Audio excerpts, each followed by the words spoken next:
Hello students. तो students हम continue करेंगे सिविक्स का चैप्टर सेकंड, अंडरस्टैंडिंग सेकुलरिज्म।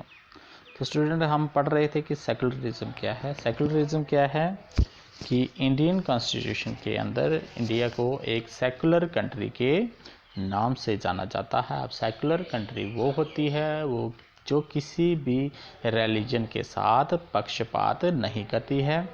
उसकी नज़र में सब जो रिलीजन्स हैं एक समान होते हैं, तो वो किसी भी पर्टिकुलर रिलीजन को क्या है सपोर्ट नहीं करता है।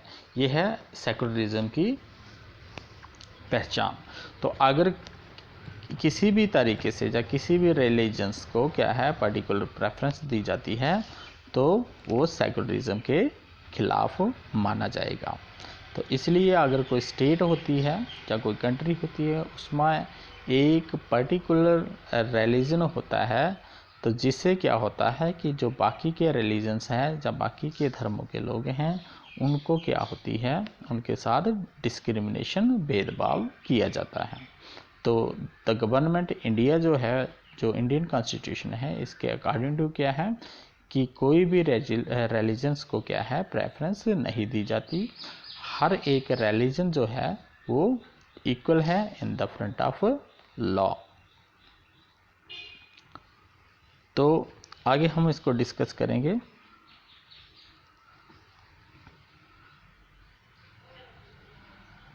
द कॉन्स्टिट्यूशन ऑफ इंडिया क्या कहता है सेकुलरिज्म के बारे में। The Indian constitution ban untouchability.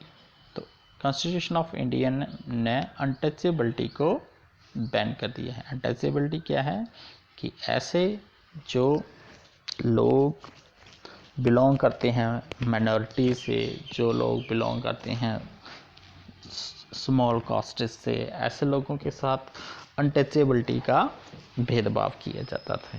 अब कॉन्स्टिट्यूशन ऑफ इंडिया ने इस चीज़ को बैन कर दिया है कि अगर कोई इंसान अनटचेबिलिटी करता हुआ पकड़ा जाता है तो उसको अकॉर्डिंग टू लॉ क्या है पनिशमेंट दी जाएगी।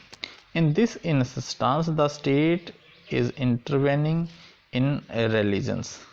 तो इस तरीके से स्टेट जो है वो किसी रिलीजन में क्या करती है इंटरवेन करती है in order to end the social practices that it believes discriminates and excludes. तो ऐसे सोशल प्रैक्टिसेस जो जिनसे ये पता चलता है कि ये डिस्क्रिमिनेट्स कर रहे हैं, उनको एक्सक्लूड किया गया है सोसाइटी से, and that violets the fundamental rights, और जो फंडामेंटल राइट्स को भी क्या करती है वायलेट करती है। Lower caste who are the citizen of this country, specially lower caste people के जो कि सिटीजन्स ऑफ इंडिया ही है, उनके खिलाफ जो अनटचेबिलिटी का प्रैक्टिसेस की जाती है इसको द कॉन्स्टिट्यूशन ऑफ इंडिया ने क्या कर दिया है एबलिश कर दिया है, बैन कर दिया है। Similarly, to ensure that the law relating to equal inheritance rights are respected, the state may have to intervene in the religious-based personal। इस तरीके से जो स्टेट है किसी भी रिलीजन का जो पर्सनल लॉ है उसमें भी क्या है इंटरफेयर कर सकती है अगर किसी भी इंसान के साथ जाति की जाती है, चाहे वो छोटी कास्ट का हो फिर चाहे किसी भी रिलीजन का हो। In what way is the Indian secularism different from that of the other democratic countries. अब जो इंडियन सेकुलरिज्म है ये बाकी कंट्री से किस प्रकार डिफरेंट है देखते हैं। The first amendment of the US constitution प्रोविड्स the legislature for making law respecting and establishment of religion.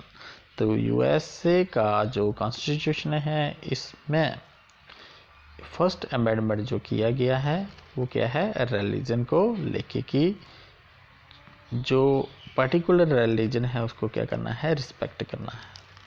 That provide the free exercise of the religion, जिसमें free exercise of the religion को क्या किया है ban किया गया है। मतलब उसमें किसी भी भी रिलीजन को क्या है प्रमोट नहीं कर सकते। What is mean by the word establishment is that the legislature cannot declare any religion as a official religion।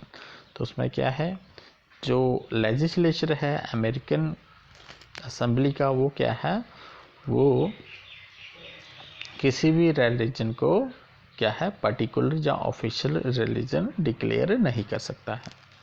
Nor can they give preference to one religion, और किसी एक पर्टिकुलर रिलीजन को क्या है प्रेफरेंस नहीं दी जानी चाहिए।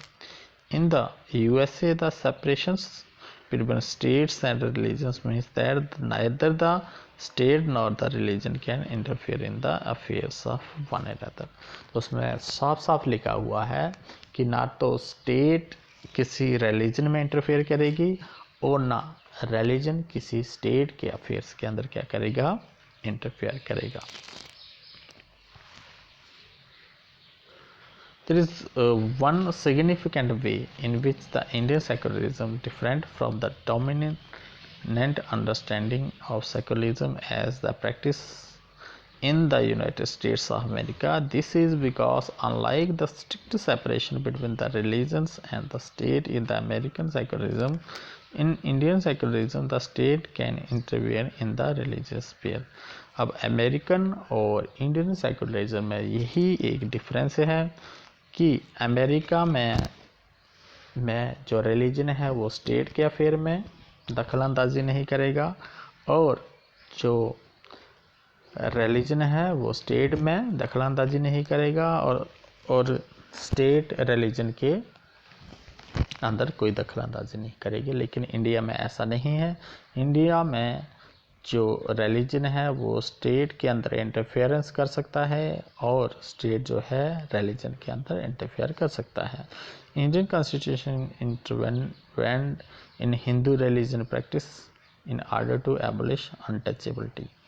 जैसे इंडियन कॉन्स्टिट्यूशन ने क्या किया है, रिलीजन्स के अंदर क्या किया है, इंटरफेयर किया हुआ है कि जो अनटचेबिलिटी की प्रैक्टिस की जाती थी हिंदू रिलीजन्स के अंदर, उसको एबोलिश किया गया।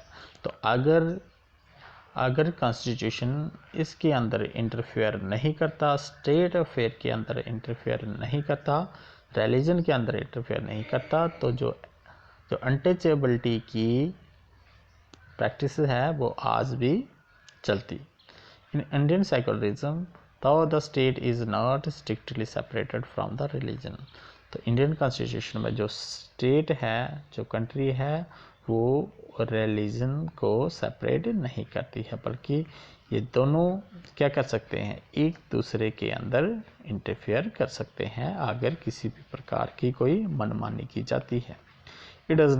It does maintain the principled distance with religions। This means that any interferences in the religion by the state has to be based on the ideas laid out in the constitution। तो सब कुछ जो है वो possible है जो constitution of India में ideas दिए गए हैं about the state and religions. These ideas served as the standard through which we can judge whether the state is or is not behaving according to the secular principle। तो इसमें हम सही तरीके से जज कर सकते हैं उन आइडियाज़ को जो कॉन्स्टिट्यूशन ऑफ इंडिया ने क्या किया है, प्रोवाइड किया गया है, और जो क्या है सेकुलरिज्म के प्रिंसिपल है क्या उसके अकॉर्डिंग टू दोनों चल रहे हैं। रिलीजन भी वही कर रहा है और जो स्टेट है क्या वो भी यही कर रही है। एन इवेंट इन फ्रांस की एग्जांपल्स को लेते हैं। इन फरवरी 2004 France passed a law banning students from wearing any conspicuous religious or political signs or symbols such as the Islamic headcraft, the Jewish skull cap, or large Christian crosses। This law has encountered a lot of the resistance from the immigrants who are mainly from the former French colonies of Algeria, Tunisia, Morocco। In the 1960s, France had faced a shortage of worker and therefore, अब फरवरी 2004 में France में क्या हुआ, एक कानून पास हुआ। उसके according to जितने भी स्टूडेंट्स वहाँ पे पढ़ते थे, चाहे वो इस्लाम के हों, चाहे वो क्रिश्चियन रिलीजन्स के हों, चाहे वो ज्यूज़ यहूदी रिलीजन के हों, तो जितने भी जो स्टूडेंट्स थे उनको जो रिलीजियस प्रैक्टिसेस या उनके रिलीजियस साइन जो हैं उनको वेयर करने से क्या किया गया था, मना किया गया था। तो इसके बारे में फिर आगे बहुत ज़्यादा क्या हुआ था, विद्रोह हुआ था। लोगों ने बहुत ज़्यादा इसके ऊपर क्या किया था, एजिटेट किया था, क्योंकि उस टाइम जितने भी लोग थे 1960s के दौरान, जब फ्रांस में लेबर की शॉर्टेज हुई थी, तो बहुत सारे इमिग्रेंट को, बहुत सारे लोगों को बाहर से बुलाया गया था, जो कि फ्रांस, ट्यूनीशिया से थे, मोरक्को से थे और अल्जीरिया से थे, आके वहाँ पे रहने लगे थे। तो ऐसे लोगों के रिलीजन्स के बीच में जो फ्रांस ने क्या किया, इंटरफेयर किया 2004 में। तो इससे बहुत ज़्यादा फिर एजिटेशन हुआ था। तो कहने का मतलब ये हुआ कि जो स्टेट है वो किसी भी रिलीजन में इंटरफेयर नहीं करना चाहिए। इससे लोगों को बहुत ज़्यादा क्या होता है, परेशानी होती है। तो इंडियन कॉन्स्टिट्यूशन जो है इस चीज़ के बिल्कुल खिलाफ है। वो क्या करता है, हर रिलीजन को क्या करता है, देखता है, अगर उसमें कुछ कमियां हैं तो उन्हें दूर करने की कोशिश की जाती है। तो इस तरीके से जो इंडियन सेकुलरिज्म है वो सबसे अच्छा सेकुलरिज्म माना जाता है और इंडियन कंट्री को भी एक सेकुलर कंट्री के नाम से जाना जाता है।